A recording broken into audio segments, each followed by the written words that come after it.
Okay, we're live. Welcome. Welcome. Another episode. Tight Ass Tuesdays. Oh, I don't even know what episode. I don't know what episode this would be. This would be up there with, I reckon, close to 20 now. Absolutely close to 20. I'm just making sure that... Well, people that are watching with a podcast coming on, getting started, I should say. So things are starting to... move along. Things are starting to pick up. We've got a lot of information, a lot of special guests that we want to bring on. Absolutely. Let me just make sure that we are live, which I believe we are. Just wait for a few people to start jumping on. Beautiful. We're there. Okay. Now, tonight, finally it has come. Last time we had some technical difficulties, but tonight we are on. And we have the man, Mr. Terry Ryder. So tonight's all about investing. It's an investing masterclass. Okay. We're very privileged to have pretty much one of the great investors of our time, one of the great researchers, commentators of the property market, really of the last 3 decades or 35 years. So it's Mr. Terry Ryder. Now, Terry owns and is the director of his company, Hot Spotting. Essentially, it is a platform which helps investors like ourselves, like our clients, find the best properties across Oz. So he's very, very good. He'll be jumping on in about 5 minutes' time. So like we always do, let's jump into the Mindset Minute, which always turns out to be a mindset moment. And this week's Mindset Minute/moment is motivation is what gets you started. Habit is what keeps you going. So writer or speaker of this was Mr. James Ryan Ruin, however we pronounce it. And he was a former American Republican politician and an Olympic track and field athlete. And it resonates. It resonated with me when I first heard it. It was some time that I did first hear this, but it kind of does stay true. And I found out that this was more real as I continued to set goals and not be able to achieve those. Because let's use the 1st of January as example. And Frank, I think you probably agree. Everyone sets a goal. Even myself, I've been guilty of this, setting a goal 1st of Jan. The motivation's there. You're all excited. You want to get into it. But then you haven't organised your schedule, every week to check in. You don't reflect on your day every day. You haven't got the targets in front of you to keep you on track. You haven't got the habits. Your habits are not in line with the goal. And essentially, this is just talking about personal experience, you don't end up achieving that goal. But the motivation's there. But the habits which actually help you achieve those goals are not there. It's a good one. Motivation is what gets you started. Habits is what keep you going. Very, very important. Very good. Great. A great quote by the great James Ruin. Any thoughts on that, Mr. Frank? Oh no, you said it all. I guess we all get started by motivation. I can do a speech. You can listen to a speech of someone and be like, oh, I'm motivated. I'm ready to take action. I'm motivated. I'm ready for the year. I'm ready for whatever it is. And then, you do whatever you have to do. Maybe in that day, you wake up the next day and your motivation's gone. So it's the discipline of keep moving forward, the habits, the implementation of just, putting your next foot forward and keep going, persisting and keep moving forward when those times come, and they're hard and you're battling your self-doubt or your laziness or you can't be bothered, you're complacent. So habits, there's a good book on that, Atomic Habits by James Clear. Atomic Habits, yeah, a great book. Amazing book. Great book. All right, that's the Mindset Minute. Probably went for about 90 seconds. That's all good. I think we have Mr. Terry Ryder who is in the room. I'm just going to add him here. And the man. I think we're on. Mr. Terry Ryder, welcome. Terry, how are we? Hi guys, I'm good. I'm good. I'm not in lockdown. How about you? Oh, Unfortunately. thank you for that, Terry. Well, you got so much to look forward to. Not much longer by the sound of it. Yeah, We're nearly there. not much longer. It was announced that things are opening as of tomorrow. Yeah, which is good. Properties back up. I think auctions will be started up again, which is nice. So things, we'll see. There'll be another lockdown in 2 weeks' time. Can you imagine? But we'll see. Yeah, but what we're seeing with real estate over 18 months of lockdowns and Melbourne repeatedly is that the market is so not only resilient but defiant. It really has surged out of lockdown again and again, and what we've learned is that it's really not too great a barrier. We've still had auctions taking place despite the lockdown. The industry has learned how to adapt to these conditions and continue to conduct inspections and auctions, and banks have learned how to conduct interviews with clients using technology for loan applications. So, everybody's adapted and life has continued in the property industry pretty very strongly despite everything. So amazing. It is for sure.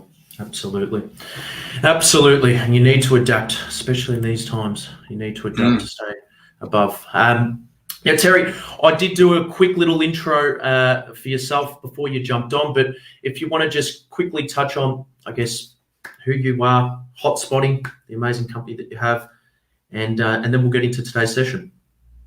Okay, well, I've been puddling around the real estate industry in Australia since the early 80s, actually, when I was a newspaper journalist, property editor on some major newspapers, and from that evolved a career in sort of running my own businesses. And 15 years ago started Hotspotting, which is a website which basically directs people to the best places to buy across Australia.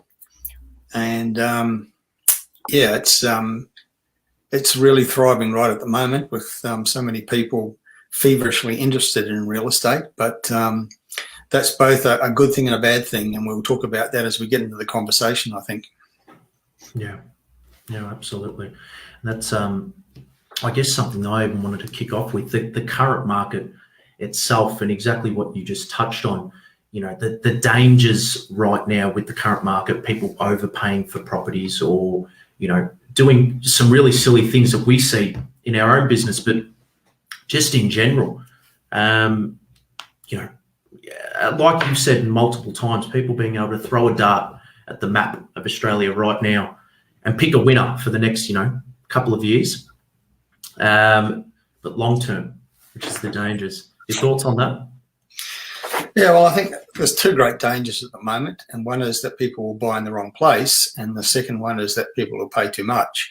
And this is primarily a danger for people out of the big cities like Sydney and Melbourne, looking at the smaller cities and the regional areas and looking at how cheap property is compared to their own backyards, and thinking that they're getting a bargain no matter what they pay, and feeling that they can buy anywhere and get growth. And there's so much evidence. I'm just in the process of doing I do a quarterly analysis of sales activity and prices, and I'm just really just starting that by looking at what's happened with prices in the last quarter and the last 12 months in the major markets around Australia. And I've just done regional Victoria, and it doesn't surprise that markets like Bendigo and Ballarat and Geelong have shown really strong growth. All the suburbs throughout there have grown in double digits, and some have grown more than 20%.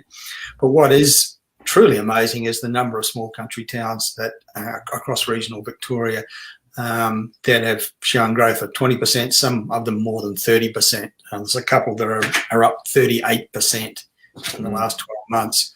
And you look at that, and you look at the locations, and you wonder, long term, where's the growth going to come from? Because these are small towns with maybe an economy based purely on agriculture, or an economy based purely on tourism and retirement, don't necessarily have the credentials for long term growth. And I think the people who are buying in these sorts of plays in the medium to long term might regret their decision buying there in the first place, but how much they paid as well. So I think, it's a time people need to be very cautious. Even in a runaway boom, you've got to pick your locations very, very carefully and take a long-term view.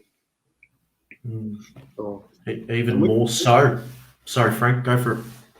And with that, Terry, I guess you see, I get asked this question a lot. You see your Melbourne and your Sydney, you can't go wrong with, investing in these sort of, these capital cities, because that's where the growth is apparently. The growth is there. It's always been there. These markets have done quite well. Where can you see those sort of markets in the future? And are they sustainable to continue to grow like they have been and keep producing this, this high intense growth in the last, say, year? Well, they can't keep growing at this pace. We've just sort of touched on some places that are growing 20, 30, in some places even 40% in the last 12 months, and that can't continue because at some point affordability becomes a major issue. But they can continue to show good growth over time if they're the right locations with the right credentials. And I think you want us to sort of discuss what those sorts of credentials are as we get into the conversation. There are some parts of Australia that I think are going to do very, very well over the next 5 to 10 years. Brisbane is a case in point. I think it's very much a rising market, and it's just got a huge extra impetus from the announcement about the 2032 Olympics. Markets like that, can continue to show really good growth. But at the pace we're now seeing, no, that can't continue indefinitely. So we're saying that do you reckon growth, like there's this conception that, you stay around the capital cities, 10 kilometers radius, and you can't go wrong? Is that, I guess, true to some sense, but can you achieve something else besides the capital cities? Are there markets out there, like you touched on, you got your Geelongs and your Ballarats, your Bendigos, but, all over Australia, are there other markets that have performed better than your capital cities? Yeah, I think that's one of the great furphies that, firstly, that you've got to be close to the CBD to get the best growth. All the research shows that that's simply not true. But that furphy is based on the assumption that a lot of people still have, is that most people work in the CBD, and even before the sort of the pandemic and before people started working increasingly from home, even before then, most people didn't work in the CBD. About 20% maybe in Melbourne and Sydney work there. So that's one furphy. The other is that, you get the best growth from the capital cities compared to the regions. And I think there are so many examples where over the last 5 years at least that many parts of regional Victoria have outperformed Melbourne, many parts of regional New South Wales have outperformed Sydney, and markets like the Gold Coast and the Sunshine Coast have outperformed Brisbane over the last 5 years. So the regions have been outperforming for quite some time. And you couple that with their greater level of affordability and the higher rental yields you tend to get in those places, and suddenly they become very attractive to investors because they tick. It's a win-win-win situation. Lower buying prices, better prospects for growth, and better rental yields. But of course, always provided that you buy sensibly in the right places, buy the right property in the right location. You've always got to, place a great emphasis on that rather than that image you referred to earlier, Adrian, of people throwing a dart at a map and just buying where it lands, which is kind of the mentality that too many people are applying at the moment. Yep. Yeah, for sure. So you heard it there first. The Australian property market is not just Melbourne or Sydney or 10 Ks from a capital city. You heard it from the man. But no, yeah, you're very right. You're very right. And even touching on, how careful people need to be, especially in times like this, probably more so than, I guess, a down market or a stable market. You definitely need to do your due diligence, have a plan, and make sure you know what you are buying for sure. Which kind of leads me into the next section, which is, and you would know better than, I guess, a lot of the Australian, probably the best that there is, but what really makes a good property investor? Yeah, look, I think it's really clear cut. You've got your professionals and your amateurs, and most people who attempt property investment are unfortunately amateurs. The really successful investors, it's a difference in mentality. The successful ones treat it as a business, And the unsuccessful ones, or the ones who get only moderate success, which is most people, I think, they treat it as a hobby.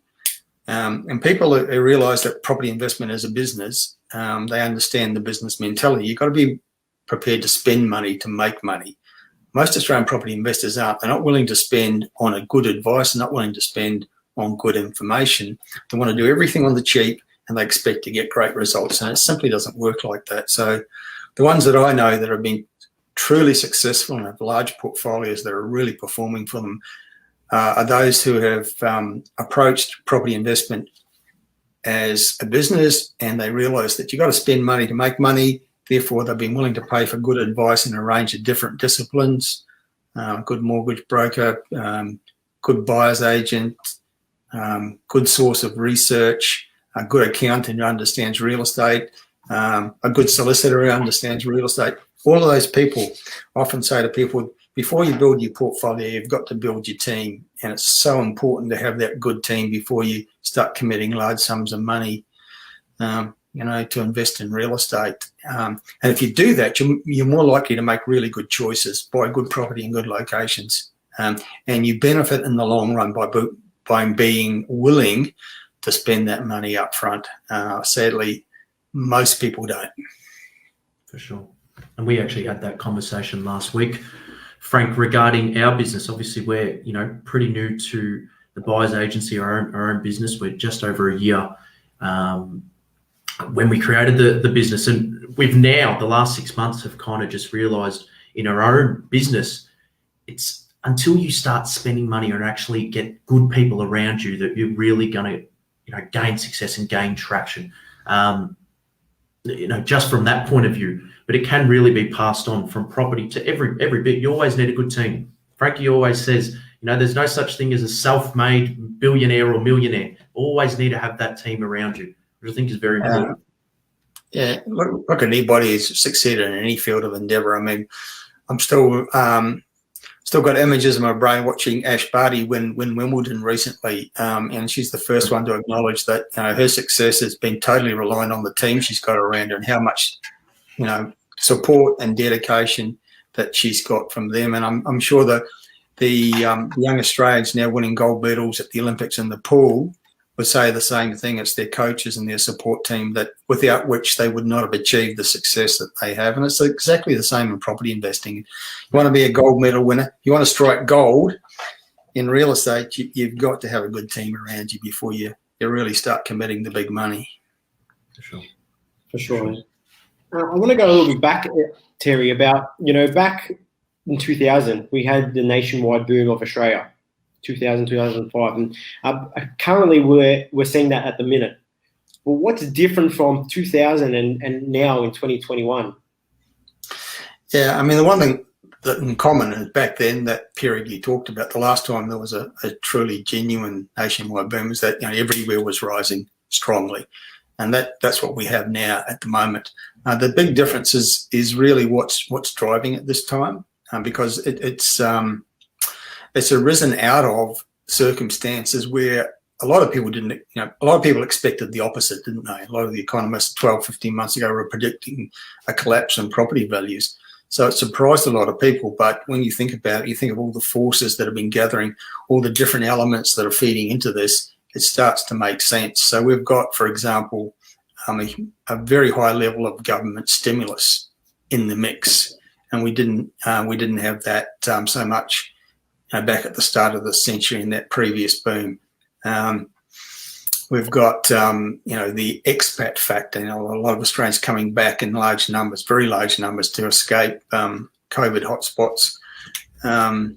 Escaping COVID hotspots in other parts of the world and buying in hotspots in Australia before they come back. And so they're a big force in the market.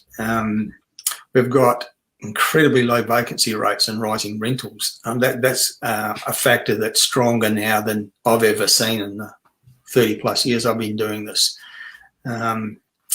You've got just the pure fact of lockdown, where people not only in lockdown, but also with closed borders, and particularly closed international borders, haven't been able to spend money the way they used to. They haven't been able to travel the way they used to. And the people have been saving a lot of money, and they've they've been investing that rather than spending it on travel or on holidays. And those lockdown periods have also been an opportunity for people to assess their situation, their life choices, and maybe make some changes.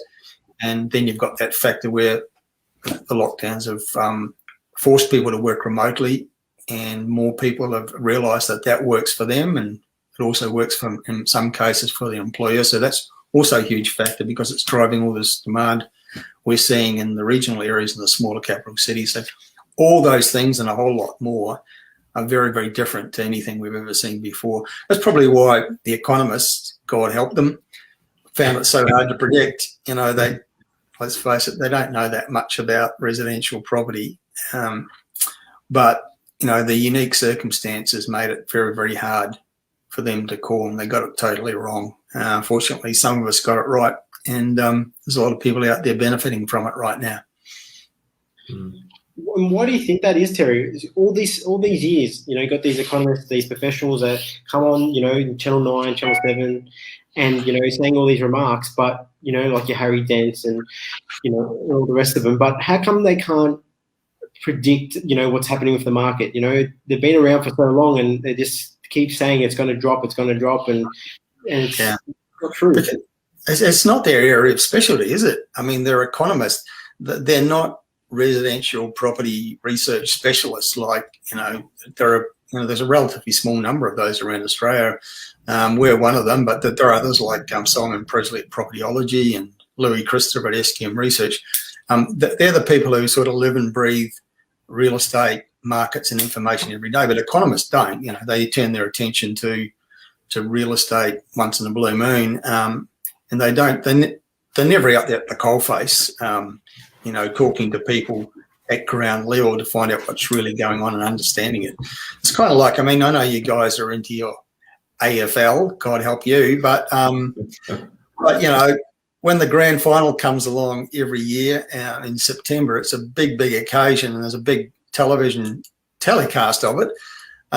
So who are you going to get to do expert commentary? Are you going to call in a hockey expert, or are you going to call in a netball expert?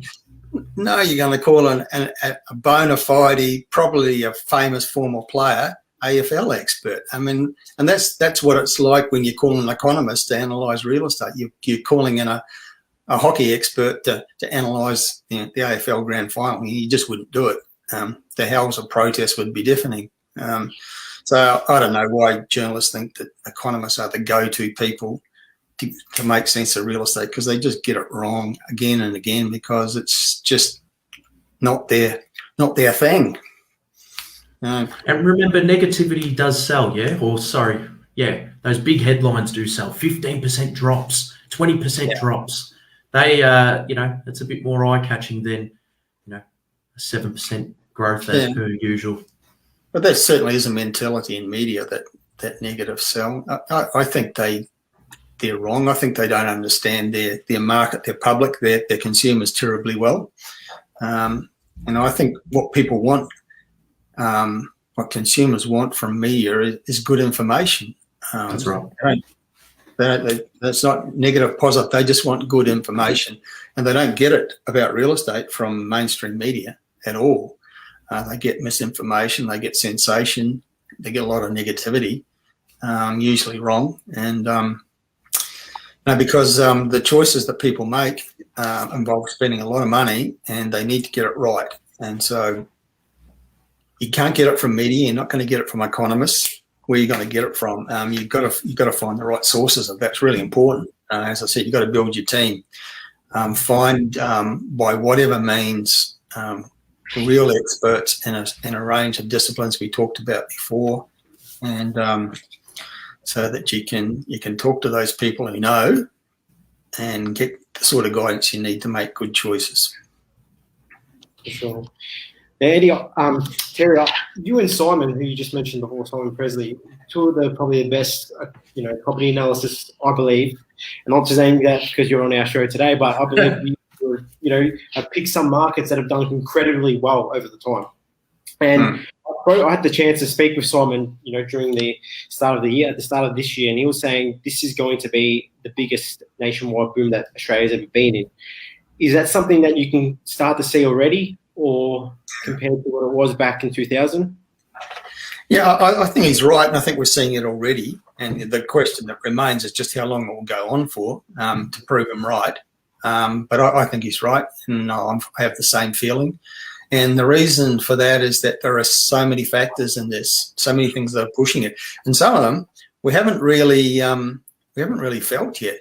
And some of the big ones. One of the really big ones, and another one of those things that's different this time, is that we're coming out of a short, sharp COVID recession, and it's very clear that state and federal governments want us to have an infrastructure-led economic recovery, and so they're fast-tracking anything that's shovel-ready. We're talking about tens and tens of billions of dollars of really big projects, and the impact they have on residential property is massive. We've seen that again and again. They transform real estate markets in different ways, and the full weight of that is yet to be felt because they're big projects and they take a while to crank up. But once they get going, they have years of having impact. Right now we've got, for example, the Inland Rail Link, the biggest infrastructure project in the country right now, $13 billion,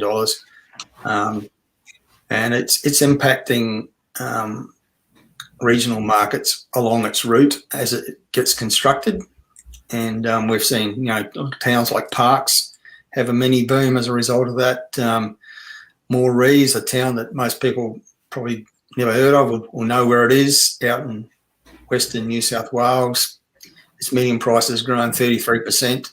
It's not a coincidence that's happening at a time when the Inland Rail Link is being constructed, at its doorstep. And other markets that where it's coming, like Toowoomba in Queensland, that we've all talked about in the recent past, which is going to be one of those markets that if people own real estate there, they're going to be very glad they did. We've also got other factors that come in. We're starting to see foreign investors come back into Australian market. We're seeing Australian investors starting to come back in reasonable numbers, because up until this point, they've been largely sitting on the sidelines, and all this growth has been driven by home buyers and first home buyers. When the borders reopen, when we get back to some sort of normal, there's going to be a huge influx of overseas migrants. I think it's going to give us another wave of demand. So all of these things are yet to come. So, I think that this particular cycle is going to roll on for some time. And it's going to be, I'll look back on it as probably the biggest boom Australia's ever had out of these really unusual circumstances. There you go.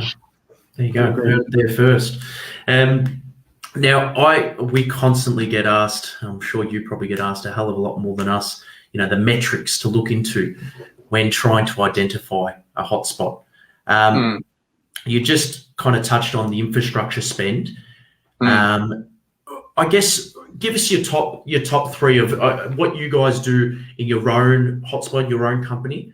Once a market comes along and kind of catches your eye, what are the first, say, 2 or 3 things that you're looking at to really identify, there's some potentially a good hotspot here, potentially something nice here?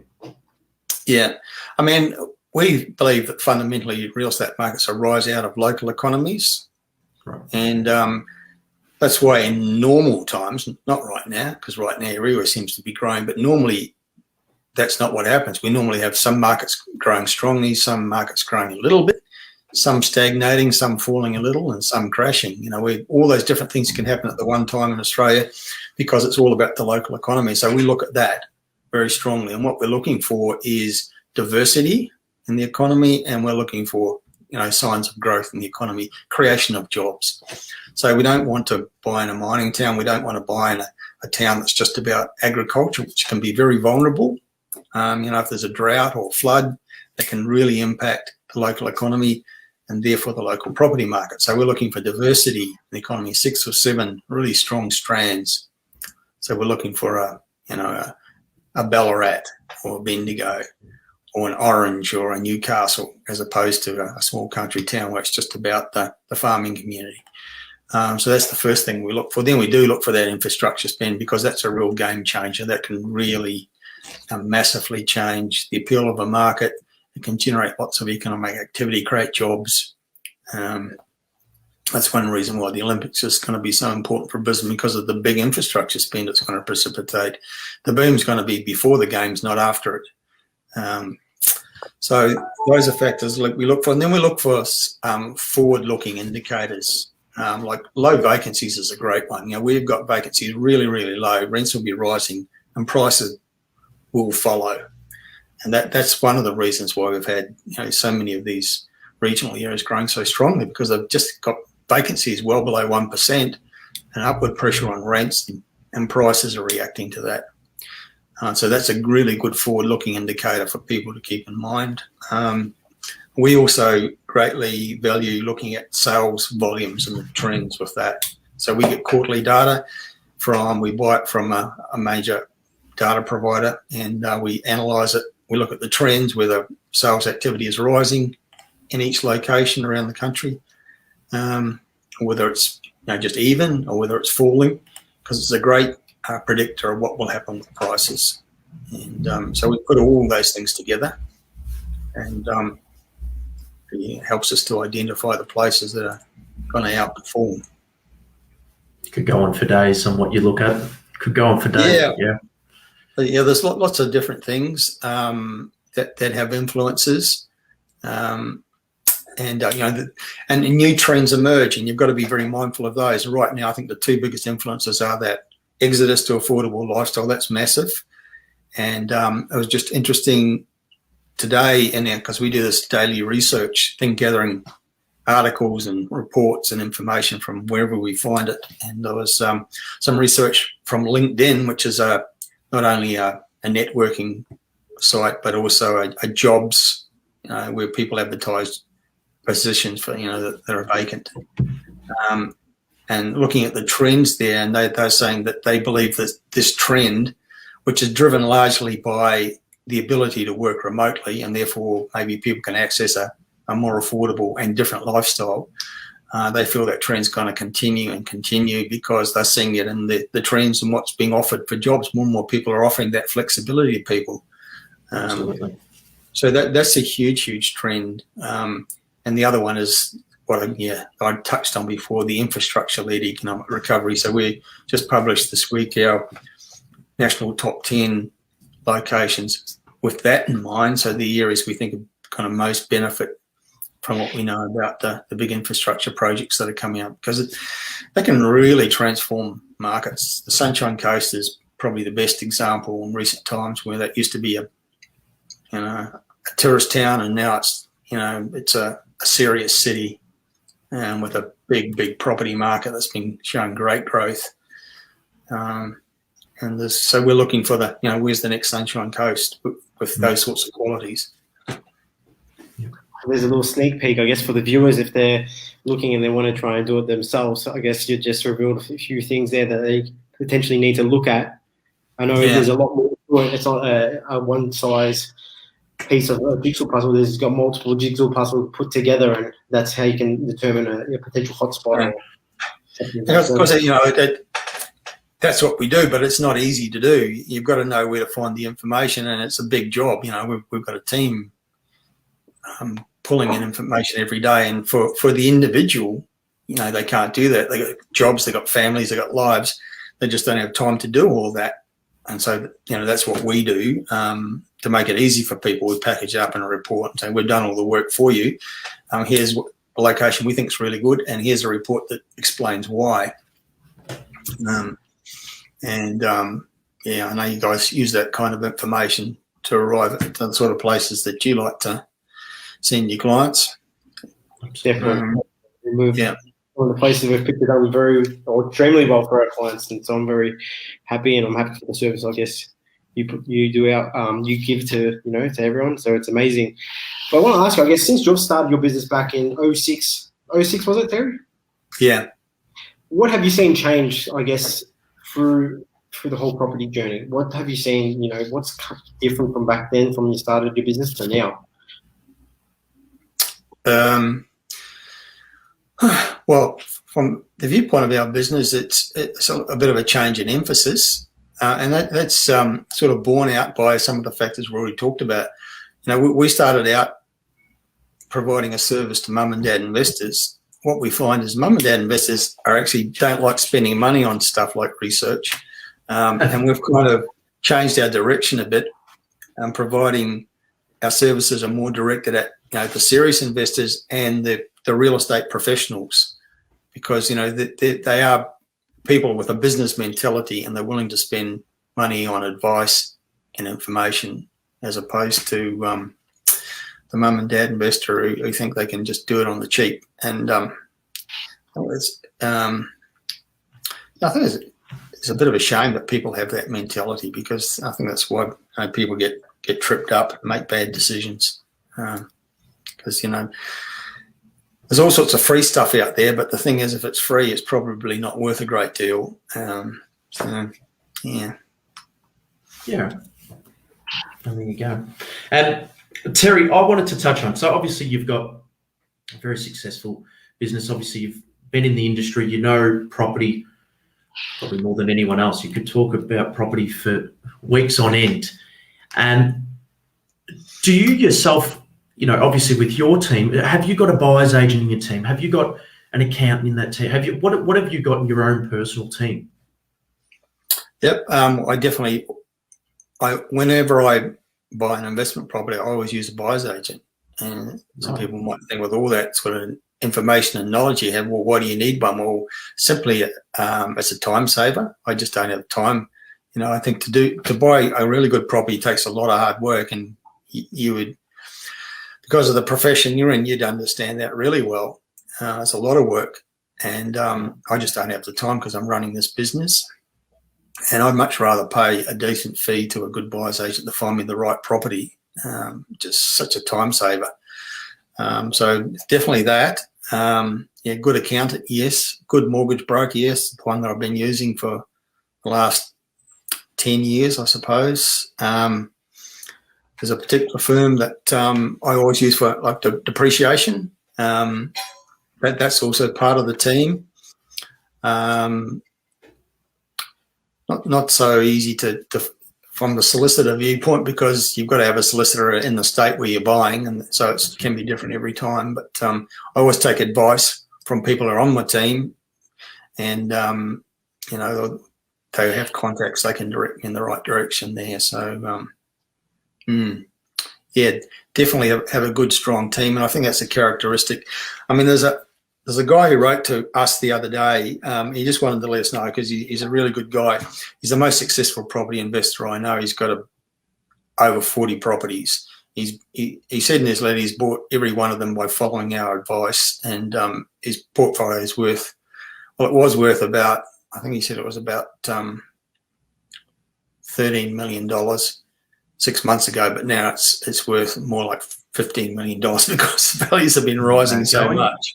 Yeah, but his whole approach has been, okay, he's got a business. He's actually a corporate trainer. That's his day job. But he's got a second business, which is property investment, and he's got a team looking after that.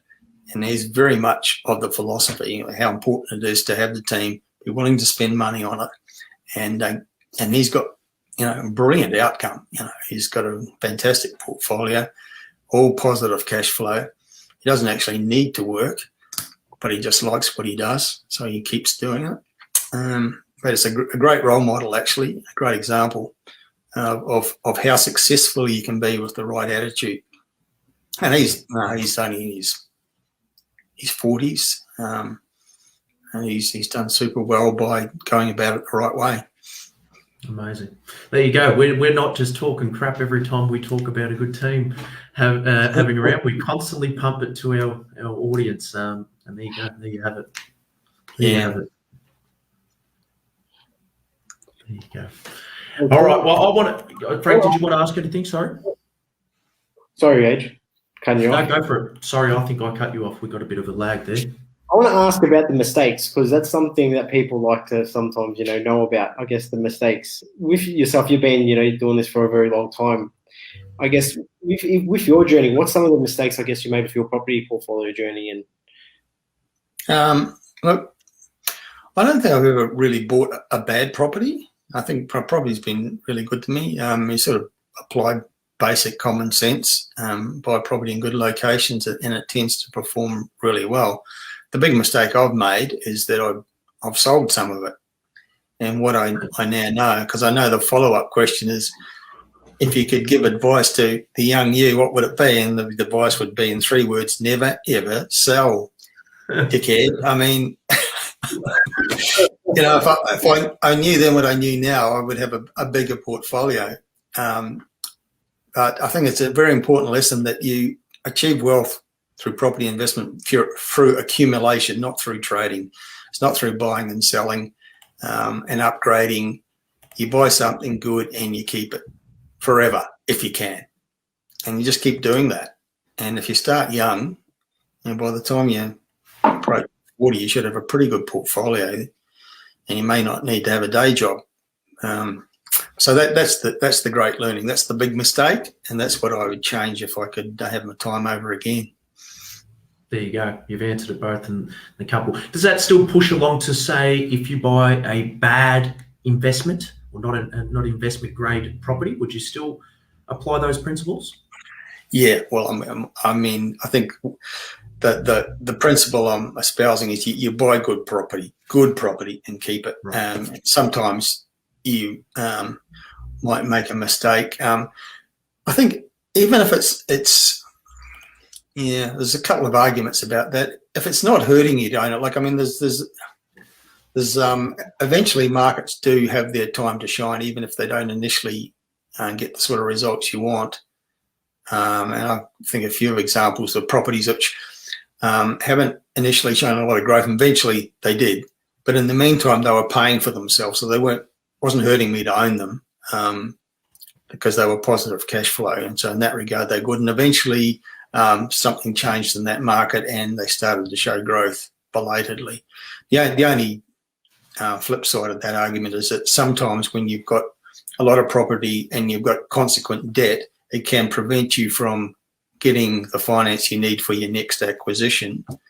Right. And that can be an argument for offloading property that's not performing for you, because performing property will grow in value and create equity that helps you get, future finance to buy the next one and the next one. And so it's kind of important. That's another reason why it's very important to choose your properties and your locations really well right from the start. Because if you buy your first property in a bad location and it doesn't grow in value and you don't get any equity, it's really hard to get finance for the next one.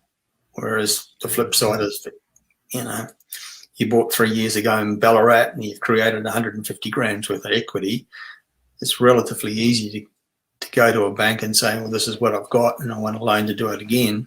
Much easier. Sure. Super important advice. Yeah. Did you want to say something, Ada, towards the end? No. I think we touched on. I think, some really. I get everything that we kind of pump on to our viewers, and just having Terry come along and just reiterate what we say every week regarding a team, regarding the fundamentals. I wanted maybe I think just for yourself, I guess, because you've been in the industry for so long, you've done what you've had to do. I guess you're helping people on a regular basis. What kind of still drives you today to keep getting up, keep helping those people, and keep pushing along the business that you now have? That would be my last question. Yeah, I mean, well, it's just good fun. I really like it. I mean, the things I enjoy most of all are kind of research things and writing. And what I do is a nice combination of the two things. I love writing. I've got no desire to write novels, but I do like to write sort of non-fiction type books. And I've got some ambitions about that still to be fulfilled. But, what I do combines the things that I enjoy the most. So I intend to be kind of like the David Attenborough of real estate research and analysis. He's in his 90s. He's still doing what he loves doing. No concept of ever retiring because he just loves it. Warren Buffett goes to work every day, even though he's 85 or something like that. couldn't possibly hope to spend all the money he's worth, but he goes to work because that's what he does. So I think people who dream of retirement are people who hate their jobs, basically, and I don't hate mine, so just going to keep doing it. Maybe work fewer hours would be nice, maybe. Spend a bit more time travelling when that's possible, if ever it is again. But, You'll never stop, in other words. It'd be nice to get to Melbourne again at some point. Come down, watch the footy, Terry. One of your favourite sports. Yeah, absolutely. But I'm more interested in the restaurants and cafes, I have to tell you. And there's nowhere better for that than Melbourne, let's face it. You are right. I agree more. It's just bloody cold. That's the problem. Yeah, I imagine it is at the moment. We're planning on moving, actually, hopefully, if everything works out well, next year up to Brizzy. So we might come down and see you, pop in, have a coffee with you. Relocating. Yep. Relocating. We're talking about it. We're thinking about it, joining this nice coast. I honestly believe that Brisbane is going to be the place to be for the next 10 years. It's not just the Olympics, although the Olympics just makes it even more so. It's a market that's just putted along for 10 years and not done much, and its time to shine has arrived. It really is rising, and for a host of reasons. And now this whole Olympic things, because 25 years ago, people used to joke that Brisbane was just a big country town. Then it had the Commonwealth Games, then it had Expo 88, and it sort of grew up and became a real city with a real lifestyle. And the Olympics is going to take it to the next level, which is international city. And it's going to be exciting. The next 10 years in Brisbane is going to be really exciting.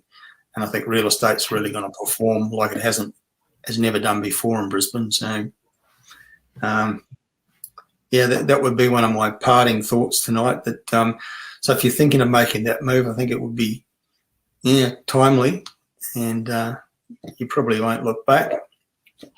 Probably not. The other thing I'd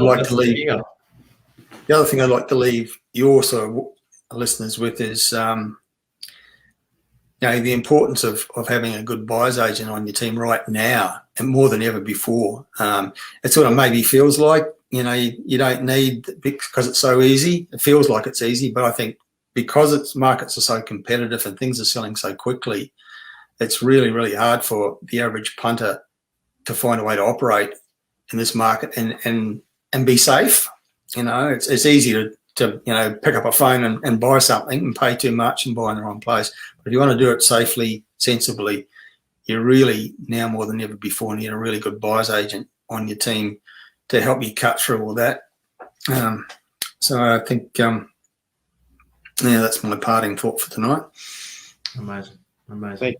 Well, Terry, we have to thank you again. This has been a long time coming. I reckon we first tried to set this up probably about 2 months ago, I reckon. And then we had 2 weeks ago a little technical debacle. And technology was not our friend. No, never has been, never will probably. But we got it done. Just for the viewers here, if someone wanted to learn a bit about yourself, a bit about your team, what's the best way for them to get in contact with you?